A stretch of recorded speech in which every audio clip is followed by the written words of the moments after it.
साख्य संख्या में है 10 अथवा 11 करवे अपने सामर्थ्य अनुसार रखें।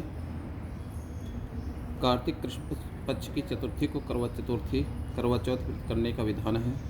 इस व्रत की विशेषता यह है कि केवल सौभाग्यवती स्त्रियों को ही यह व्रत करने का अधिकार है। स्त्री किसी भी आयु, जाति, वर्ण, संप्रदाय की हो, सबको इस व्रत को करने का अधिकार है। जो सौभाग्यवती सुहागिनियाँ स्त्री अपने पति की आयु, स्वास्थ्य एवं सौभाग्य की कामना करती हैं, वो व्रत रखती है। पूजन विधि है, बालू अथवा सफ़ेद मिट्टी की वेदी पर शिव, पार्वती, स्वामी कार्तिकेय, गणेश एवं चंद्रमा की स्थापना करें। मूर्ति के अभाव में सुपारी का नाड़ा बांधकर देवता की भावना करके स्थापित करें। पश्चात यथाशक्ति देवों की पूजन करें। पूजन है तो निम्न मंत्र बोले। ओम शिवाय नमः से पार्वती का, ओम नमः शिवाय से शिव का, ओम खड़मुखाय नमः से स्वामी कार्तिकेय का, ओम गणेशाय नमः से गणेश का तथा ओम सोमाय नमः से चंद्रमा का पूजन करें। करों में लड्डू का नैवेद्य रखकर नैवेद्य अर्पित करें। एक लोटा, एक वस्त्र व एक विशेष करवा दक्षिणा के रूप में अर्पित कर पूजन समापन करें। करवा चौथ व्रत की कथा पढ़ें अथवा सुनें। सायंकाल चंद्रमा के उदित हो जाने पर चंद्रमा का पूजन कर अर्घ्य प्रदान करें। उसके पश्चात ब्राह्मण, सुहागिनी स्त्रियों व पति के माता पिता को भोजन कराएं। पति की माता अर्थात अपनी सासू जी को उपरोक्त रूप से अर्पित एक लोटा वस्त्र व विशेष करवा भेंट कर आशीर्वाद लें। यदि वे जीवित न हों तो उनके तुल्य किसी अन्य स्त्री को भेंट करें। उसके पश्चात स्वयं व परिवार के अन्य सदस्य भोजन कथा सुनकर के भोजन ग्रहण करें। कथा इस प्रकार है। एक बहन, एक समय पहले की बात है, एक साहूकार के 7 बेटे और उनकी एक बहन करवा भी थी। सभी 7 भाई अपनी बहन से बहुत प्यार करते थे, यहाँ तक कि वो पहले उसे खाना खिलाते और बाद में स्वयं खाते थे। एक बार उनकी बहन ससुराल में मायके आई हुई थी। शाम भाई जब अपना व्यवसाय बंद कर घर आए तो देखा कि उनकी बहन बहुत व्याकुल थी। सभी भाई खाना खाने बैठे और बहन से खाने का आग्रह करने लगे, लेकिन बहन ने बताया कि उसका आज करवा चौथ का व्रत है, निर्जला व्रत है और वह खाना सिर्फ चंद्रमा को अर्घ्य दे करके ही खा सकती है। क्योंकि चंद्रमा अभी तक नहीं निकला, इसलिए वह भूख प्यास के व्याकुल हो उठी। सबसे छोटा भाई को अपनी बहन की हालत देखी नहीं जा रही थी।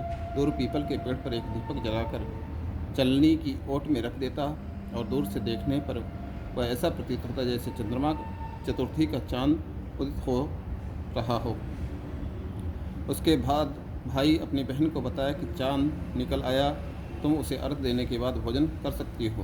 बहन खुशी के मारे सीढ़ियों पर चढ़कर चांद को देखती, अर्घ देकर खाना खाने बैठ गई। वह पहला टुकड़ा मुंह में डालती ही उसे छींक आ गई, दूसरा टुकड़ा डालते ही उसे बाल निकल आया और जैसे ही तीसरा टुकड़ा मुंह में डालने की कोशिश करती है तो उसके पति की मृत्यु हो गई। समाचार उसे मिलते ही वह बौखला जाती है। उसकी भाभी उसे सच्चाई से अवगत कराती है। उसके साथ ऐसा क्यों हुआ? करवा चौथ का व्रत गलत तरीके से टूटने के कारण देवता उनसे नाराज़ हो गए और उन्होंने ऐसा किया है। सच्चाई जानने के बाद करवा निश्चित करती है कि अपने पति का अंतिम संस्कार नहीं होने देगी और अपने सत्य से उन्हें पुनर्जीवित दिलाकर रहेगी। वह पूरे 1 साल तक अपने पति के शव के पास बैठी रहती, उसकी देखभाल करती, उसके ऊपर उगने वाली सुईनुमा घास को एकत्रित करती जाती। 1 साल बाद फिर करवा चौथ का व्रत आया। उसकी भैया करवा चौथ का व्रत रखती है। जब भाभियों उससे आशीर्वाद लेने आती हैं तो प्रत्येक भाभी से यम सुई ले लो, पिए सुई दे दो, मुझे भी अपनी जैसी सुहागनी बना दो, ऐसा आग्रह करती हैं।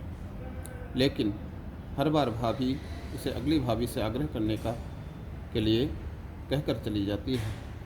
इस प्रकार जब 6ठे नंबर की भाभी आती है तो करवा उससे भी यही बात दोहराती है। भाभी उसे बताती है कि चूँकि सबसे बड़े छोटे भाई की वजह से उसका व्रत टूटा था, अतः उसकी पत्नी में ही शक्ति है कि वह तुम्हारे पति को दोबारा जीवित कर सकती है।